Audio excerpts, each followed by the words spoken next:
Hi, everyone, and welcome to this next episode of the Self Leadership Podcast. Now, we believe that real leadership starts with the ability to lead yourself first and foremost.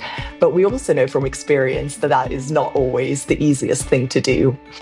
And that is why in this podcast, we invite great minds to share their definitions and notions of self-leadership and, even more importantly, their 5 core practices around self-leadership. And today we are joined by a dear friend of mine, Alissa Rohrbach, who is a clinical psychologist and a repeat founder. And I am always amazed by her ability to be very data-driven and to combine that with depth and intuition. And I absolutely cannot wait to hear what she will be sharing with us today.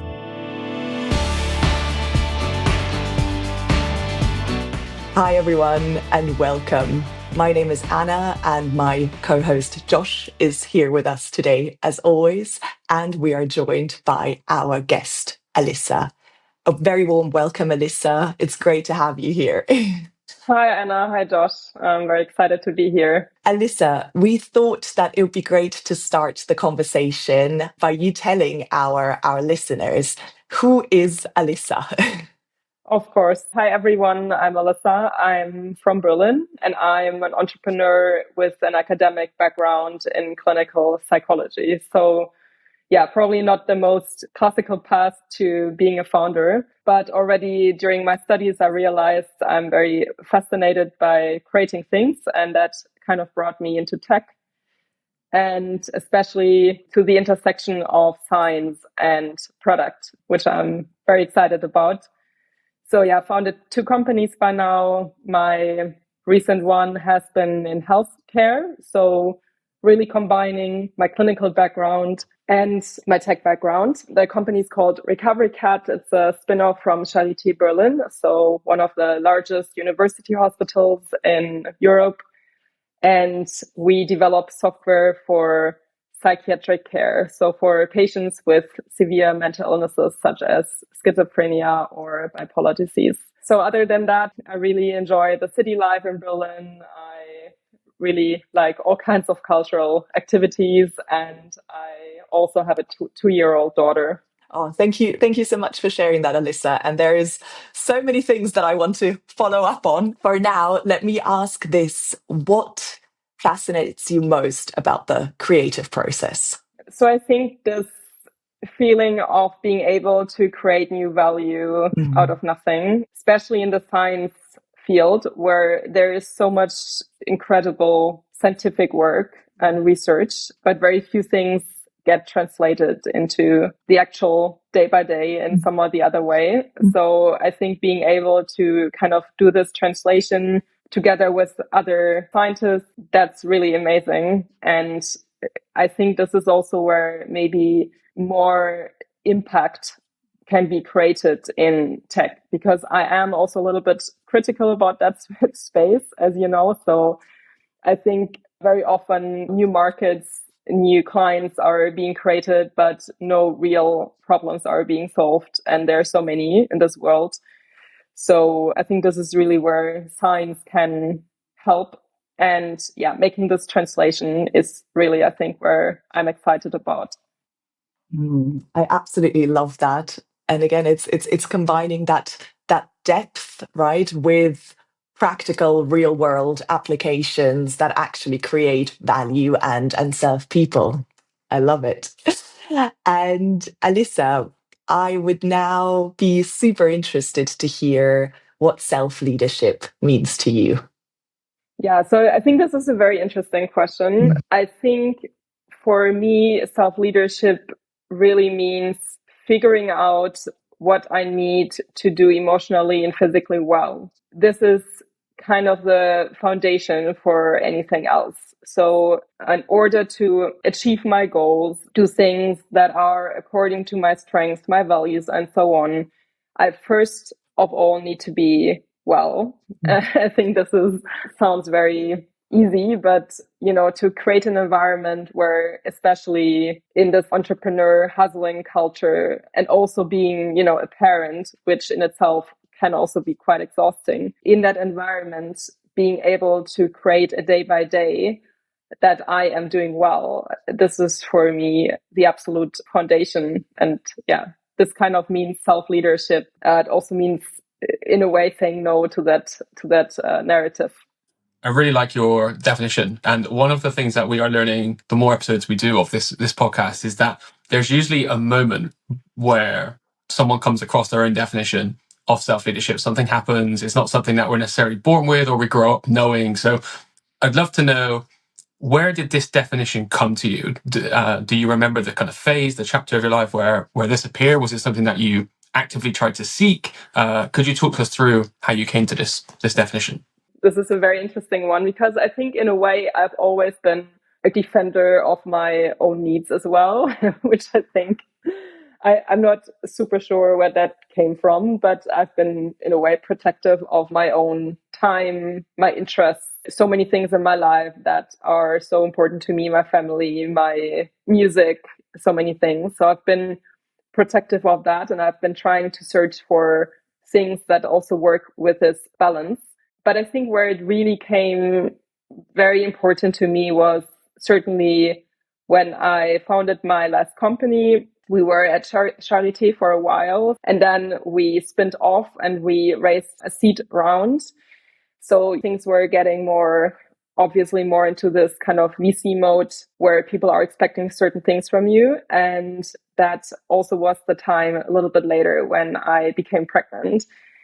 Yeah, that was for me a very interesting time, and especially when then the baby was born, because obviously I needed to take some time off.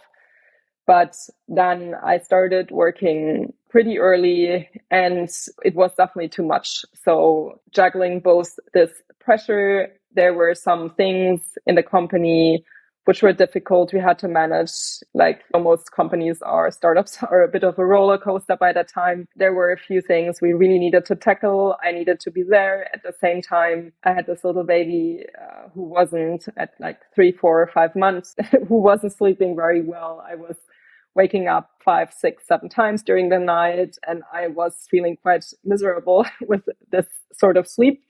I really need my sleep. So yeah, I think doing this was a bit crazy. And I think this is especially when I realized I now need to protect myself. This is self-leadership, to say this is not going to work out for my mental health, also not what the company in that sense needs right now, and for the relationship with my daughter. And that is super important. So yeah, I think this is when I really realized, how can I now still keep this balanced? So we discussed in the founder team with investors and so on. There were a few things at the same time. But yeah, this is also one of the reasons why I then also decided in that situation we were in, that is not how I can thrive and keep my balance. The power behind that statement, I'm still feeling it, when you just said right now, self-leadership is looking after myself, protecting my needs, really like making sure I am well. Like, it gave me goosebumps, that clarity. And I really hope I'm certainly taking a lot of inspiration from it. And I hope that it resonates with our listeners as well, because so often in society we are taught not to do that. We are so focused on external pressures and external modes of evaluation that we so often lose ourselves and our needs in all of this. So I love this recalibration. And I've got one more question to follow up, and that is, you mentioned that self-leadership for you is putting things in place, practices in place to make sure you're well physically and emotionally, so that you can then do what it is you want to do and live according to your values. And I was wondering, would you be comfortable sharing with our listeners what it is that really drives you, that, what it is that self-leadership allows you to do in the world? So what I figured out for me, in order to be well, I need balance. So I really need to have multiple components in my life and not just work and career and my family. I think this is kind of a narrative, right? That people at this life stage are being told it's like sacrifice yourself, especially as an entrepreneur, sacrifice yourself for the company, sacrifice yourself for the family, and you can do both career and family, which already I think is quite a stretch for, especially for a lot of women. But then this is not just the equation. It's like there is a third part, which is yourself with your interests, and they're still there. You know, they're not gone just because you reach your mid-30s or something. It's not like you have no interests anymore and you don't need time for yourself. So that's something that sometimes makes me a bit mad, you know, with this narrative, because you still need that. And I think you also need it to then be able to thrive in other areas of life, like also your work. Yeah. I couldn't agree. I couldn't agree more. I feel like Josh and I are just sitting here nodding away. Yeah, 100%.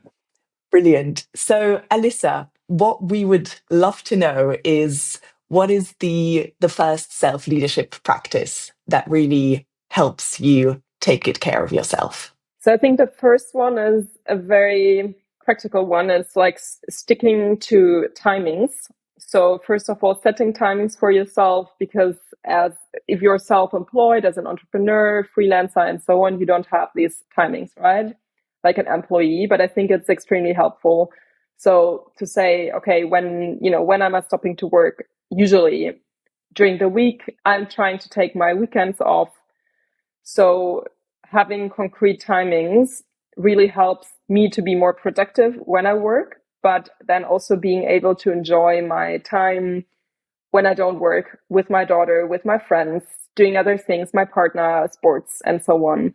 So not having this sort of guilt, you know, that sometimes you feel when it's not really clear if this is, you know, you're spending time with friends, but maybe you feel like you should be working at the same time. So I think it really helps to have concrete timings.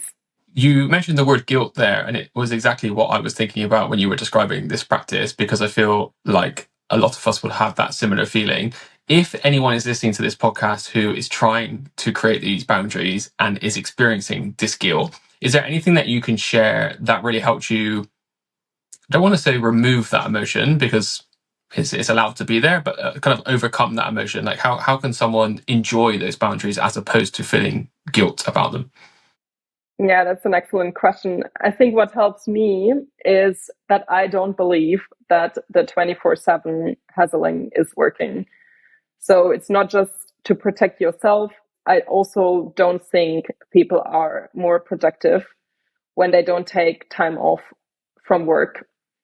And this is also aligned with many, many studies where, you know, productivity is not linear. So it doesn't really get better the more you work. It helps me to be more productive. This is what studies say. It's still interesting that as a cultural narrative, it's, you know, it's different, at least for certain groups, but it helps me to say I just don't believe in it. Thank you for sharing that, Alissa. And, you know, it instantly brings back this image that I had back in the day at university, where it was exam term.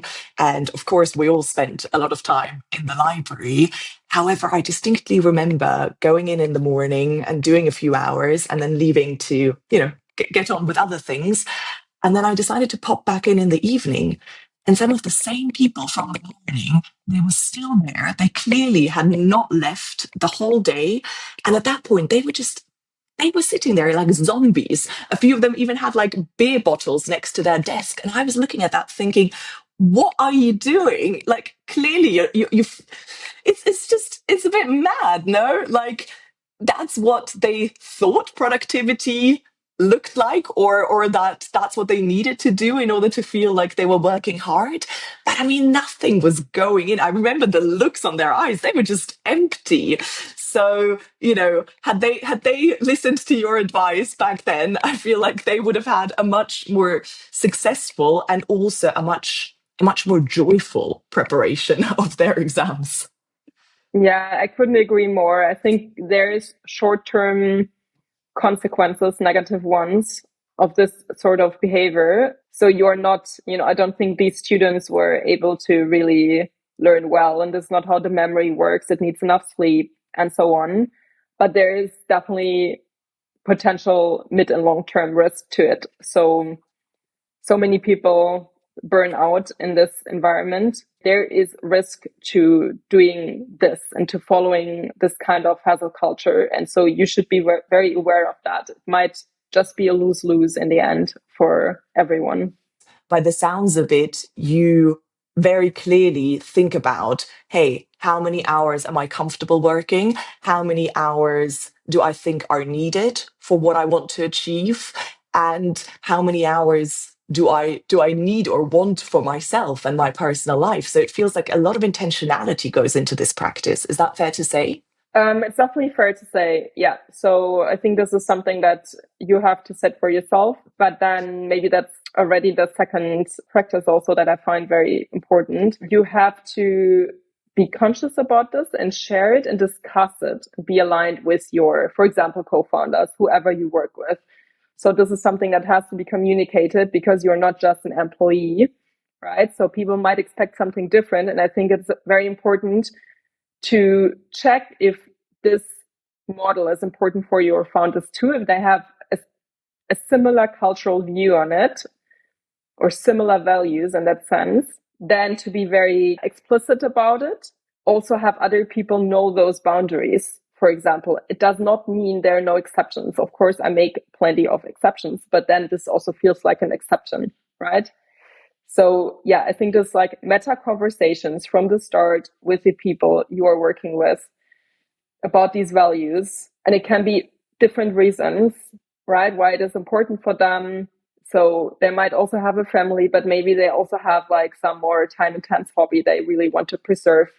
So, but this has to be aligned. Alissa, when it comes to setting these boundaries, I'm just thinking about a listener who may be sat at home thinking, I really could benefit from having some of these boundaries in my life. And they're looking at their calendar and they're thinking, it's chaos. Where do I start? So my question is, I wondered how this practice looks practically, i.e., was there anything that you did at the beginning to help you establish these boundaries? What might it look like to you on a weekly basis? Anything that you're able to share? Just how could someone start trying to implement this practice? So I think this very first practice of sticking to timings and having times off, that's probably where to begin with, because it also means you're not accepting invites for certain timings and you're communicating this. So I think this is probably way easier than if you first have your calendar completely, overwhelmed and then you start to try to delete things. But I understand that, some people are already in that situation. I would suggest talking to people who you work closest with or you live with or whatever is the relationship, people who need to know that you're trying, to set boundaries and make a change. And I guess this very conscious meta communication with people is what you need to be able to start taking these boundaries for yourself. I love how self-leadership practice 1 and 2 are interweaving so closely, and that one is really kind of the complementary part of the other. And on this second leadership practice, Alissa, this meta communication, for somebody who perhaps is not very assertive or who has people pleasing tendencies, is there any recommendation you could give around how to really own that communication, own that boundary? So it probably helps if you have a few examples where how you previously did it, is not helpful for yourself and for others, and where you suffered from it, and also share these emotions. I guess it helps if people understand why you choose to kind of not continue this hassling, but go another way and make people empathize with you. I really like that, actually, because so often when I think about putting boundaries up, it's all about, like, in my mind, being assertive and being like harsh and so on. Whereas what you're actually saying, or what I'm hearing you say, is it's about creating connection and letting the other person in on your world and your emotions and what's going on for you, and tapping into that empathy which is a beautiful way of reframing it. And I think it's probably not a one-sided conversation. So you might take it as a conversation to check in with that other person, maybe your partner, your life partner, or your colleague or your co-founder, to check in, like, how are you doing with this? And is there something you want to change about how you work, how work aligns with your life? Thanks so much for sharing that, Alissa. Could you tell us a bit more about your third self-leadership practice?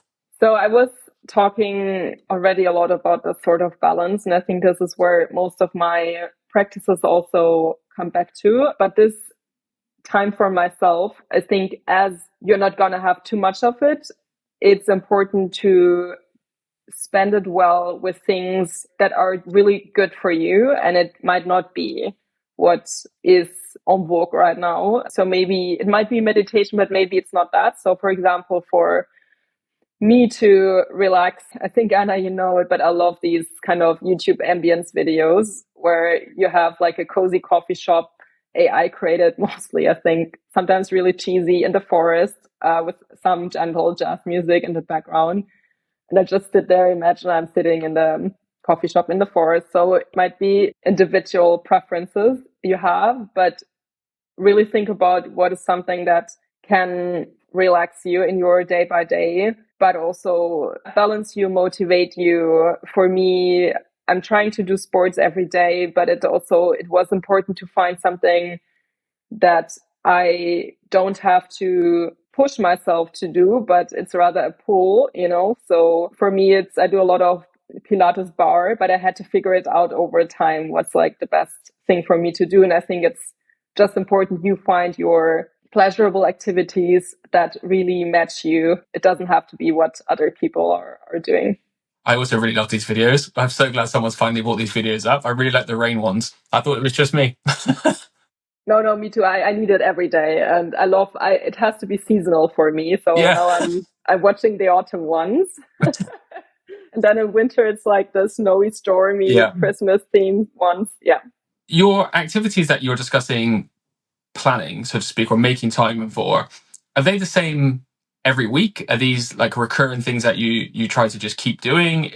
Do you leave room for just like almost unscheduled downtime where you can kind of go with how you feel and do what you feel like you need to do? Like, the reason I'm asking this question, I guess, is because you emphasize balance so much. And so for me, I know from experience that if I'm scheduling too many things, even if they're fun things, they feel then like another thing to do. So I'm trying to work out, how do you find this balance even in your own downtime of having time to do whatever you want versus having something else to go and do? So I do try to keep it flexible, as I'm trying to have some time off every day. I know I can do it, but I'm trying to keep it flexible when exactly I do it. So, if it's these YouTube videos, I can watch whenever, right? Because they're always available. So I think you have to check with the things you're doing.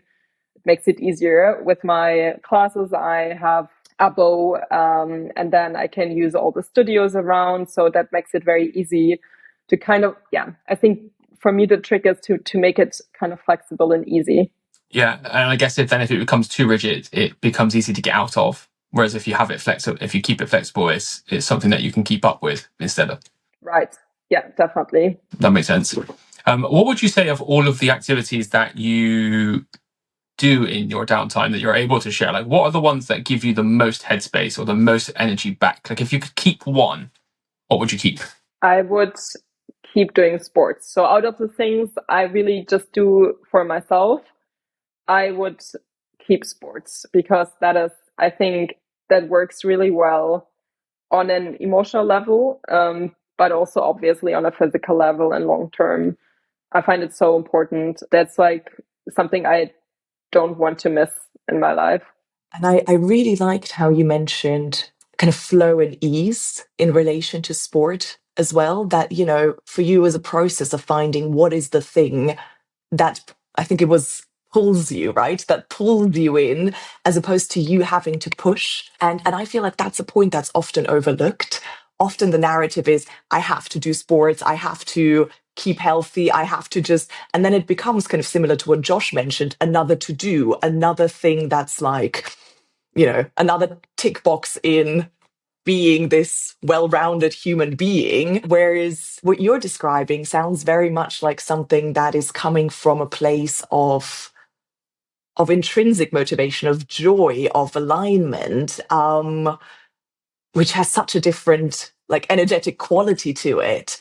And you mentioned that for you was a process of like trial and error. And I guess my question is, do you have any tips for our listeners as to how they could find the thing that will feel easy and aligned? So I have a subscription for studios for sports, and I think that helped me so much trying out new things. Instead of before, I tried to push myself into like high interval training, which I sometimes still do, but it always felt like I have to push myself to do it. And it didn't make it easy to do it every day, certainly not. And if you give yourself a bit of time to try out several things before you say, this is what I'm doing, you might find something that you really like. And that is much more of a pull. So the subscription is, I think, a very practical thing for me. It helped me a lot to try out new things and then figure out what I really like. Yeah, I love that. And also the kind of exhortation for people to take the time to experiment and to play around with it. That's exactly what I was thinking. It's like a 3-part process, right? It's 1, create the time so that you can go and do these things. 2, create some sort of way that you can have some variety within that so that you can identify the ones that give you the most energy. And then the 3rd is using the allocated time to spend on those specific activities. It's like, it's not going to hit you by accident, I guess. Again, it goes back to Anna's favorite word of intentionality, right? It starts with making the time and thinking about it properly. Absolutely. And I am also wondering about another thing. So for me, I also have my kind of nourishing practices, which might be some, yoga, some meditation, some reading. And sometimes I really feel like watching television, and I'm like, no, like, I don't want to push myself to do the yoga. I don't want to push myself to meditate. I really feel like opening up Netflix and watching this show. And I'm still trying to figure out where I sit on all of this. But I think the conclusion I'm coming to is that if that's what wants to happen, then that's also okay. But I'm really wondering, like, do you have those moments as well? And if so, how do you deal with them? I have those moments all the time. And I think that's when I definitely watch the YouTube videos. Which, when Josh was asking, what is the one thing that I couldn't sacrifice, I said sports is probably the very kind of mature adult answer, but I think I would have a very hard time missing out on those videos. No, I think you need this, what you said, nourishing time, and that is out of this kind of competitive zone, right? Because I think if you are in a competitive environment in your day-by-day work, and then you choose hobbies like running a marathon and so on, which can be totally fine, but be kind to yourself. Maybe it can be something that is out of this competition zone, and watching Netflix certainly is. And just having a good time and not thinking about if this is something that is bringing you further in the long term. Oh, thank you for saying this. I feel like a sense of relief. And I do think it's important to acknowledge that as well, right? That it's difficult to keep sustaining the push or the productivity or the constant like self-improvement. That's it, right? And that sometimes self-improvement can also be allowing oneself to just be and be kind to oneself. So with that in mind, I am very curious about your 4th self-leadership practice, Alissa. What would that be? So I think now that, you've created a sort of foundation with timings and you've communicated that to people around you, you've had these sort of meta conversation, you have time for yourself to do things that are nourishing, that are good for your emotions, for your body. I think then is maybe the next practice that I find very useful is to check if your activities, especially in your career, what you're doing in your day by day, is that aligned with your strengths and values. So I think this is maybe not, like a small one, but you can break it a little bit down. So if you haven't done this consciously before, I can recommend some tests. For example, from Martin Seligman, he has really done some amazing, scientifically very well validated work on figuring out your kind of key strengths. And this is so important to kind of align these with what you do. So, kind of knowing your strengths, your values, and then also checking in the process, is it what I'm doing, is this still aligned? Because it can't all be 100%. There are so many things, administrative work. As an entrepreneur, I did so many admin things. You cannot expect everything to be completely aligned. But I think this is the driver. This is what motivates you, that there is a good portion of things that are really matching your key strength. I love that. I'm trying to think about the time where other people may be in a role or in a career where they don't feel fulfilled, or they don't feel like it aligns with their values. For those who haven't quite yet come to that epiphany, are there any signs you think that might suggest you're not in a career or role that aligns to your values? Like what would be some of the signposts for someone to end up needing to do this? So what I know from my experience, but also what science says, it's usually if you're currently unhappy with your work, the chances, there are several reasons for it, but chances might also be very well it is not aligned. So I think it's your feelings will tell you if this is not going well. For me, it makes it so much easier to then be able to have this a bit formalized and be able to check, because I know my strength. I also worked with an amazing coach for that. So that really helped, to figure out what really my foundation for what I need in my work is and what my strengths are. And this is just a win-win for everyone. If you can use these, you feel better, but obviously it's also the company will get more from it, society. So yeah, I think that's really important to check. Absolutely. So really kind of tuning into our emotions to give us data about, are we in flow, are we in alignment or not? And then using concrete tools to help us deal with the situation we're at. And from what I'm hearing you say, there is a piece around knowing your strengths and then thinking about how can I tap more into those at work. And then the other piece being knowing your values and how you can tap more into those at work. And you've mentioned some questionnaires. It'd be great if you could tell us a bit more about those, and also whether you recommend having almost like a scheduled review time. Is it something that you do quite intentionally, my favorite word, say once a quarter or once every 6 months that you go back and see? Or is it more of a reactive, okay, I feel emotionally something is off, let me go and kind of open up my toolbox? Certainly it's the last. Now that you're asking like that, I think it should be more intentional too. But I think I use it if I'm in a transition phase. So currently I am. So, exploring new opportunities before you do, and you will have a physical reaction to when things come across, right? You will think like, oh my God, I really don't want to do this. Or you have this pull towards it. And you're like, I want to explore this further, this opportunity. It also really helps for me to then kind of reread what I wrote down about, my strength and my values, and kind of have this check with this opportunity, thinking, is this aligned with myself? And this for me is a very good indicator then if I will like it and also be able to really bring value to this.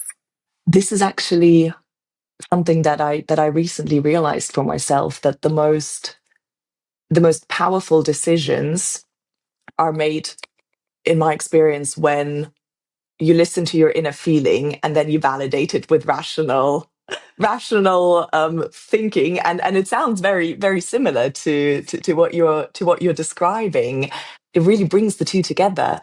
And you mentioned the values piece, and I was wondering, is there a specific exercise you did to arrive at your values, or was it more of an organic process?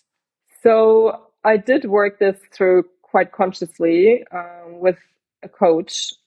And I don't think there was like some, as for the character strength, as for the test I mentioned of Martin Seligman, which is a very kind of common one for this one, I don't think for the values I did a sort of validated one, but I think questions that might lead to answering this question are, what are things you absolutely don't want to miss in your life? What are things you always come back to? Balance is a strong value for me. I think it's a sort of reflection. Some questions might help. Thank you. Thank you for sharing. Alissa, I really appreciate how your practices are additive, and how they're kind of one layer upon the next, and it's kind of setting that foundation and then moving higher and higher. And so I just cannot wait to hear what the peak of the pyramid is. What is your self-leadership practice number 5? I think I'm not sure if it's a peak, but maybe it's like almost like a summary of everything. I think my principle that guides me is I don't want to sacrifice bigger life choices or things that truly matter to me for capitalism, to say it that way, no matter what it is. I think it's not worth it. So my daughter, my parents who are in their 70s, they're not going to live forever, they're doing well, but I want to have this time with them now, and taking care of myself. I think all of these things I don't want to sacrifice for later. And I think it's like, this is really something that also throughout the process of founding my last company and having a child, that's something I realized, because I'm seeing that so many, especially founders, but also people working in tech, it's like this culture sometimes of, okay, now it's just a couple of years and you do this and then you can have other things later. But, maybe you cannot have other things later. Maybe you already sacrificed things like your mental health or your relationship for it. I don't think it's worth it, especially with your career. You don't know how things are turning out. So many startups fail. And even if they don't fail, I don't think it's because of the sacrifice. So I don't believe in this. And I think it's not worth it. So I think really thinking about what matters to you the most, and this should be your boundary. I can see that. It resonates what you are saying around tech as someone who works in that space. To me, as like an insider, I feel like it feels like tech is becoming what finance used to be. Like, if I remember what finance, the stereotype around finance used to be, it was 20-hour days, 7 days a week, Wall Street-esque. And it's almost like tech is now becoming that. That's what I see. So I can absolutely resonate with your observation, and then trying to find a way of working with that, I think, is how it feels sometimes. You're trying to do what's right for you whilst having an impact in that space as well, and that can be really, really difficult to balance in my experience.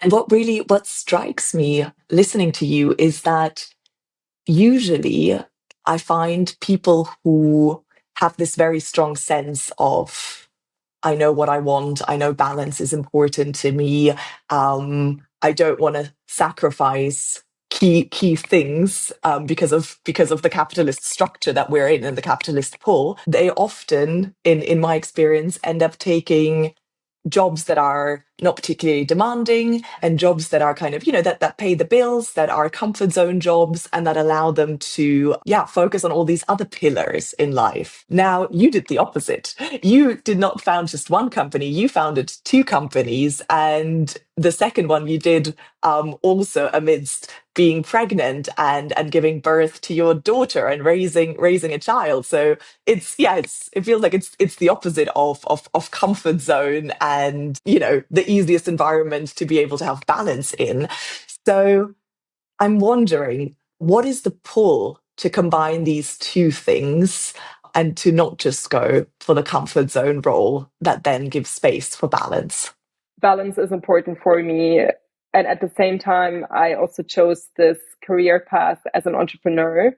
And I think it is true that in a way it is a bit conflicting, but I don't believe it is conflicting, because you really only can be a good founder if you kind of if you otherwise set everything back that's important to you in your life. I think this can go together really well, because if you are rested, if you are fulfilled and so on, you can be much more productive. In the end, it is quality, not quantity, right? We all know it, but then it's so easy to fall into this trap and just work more and more.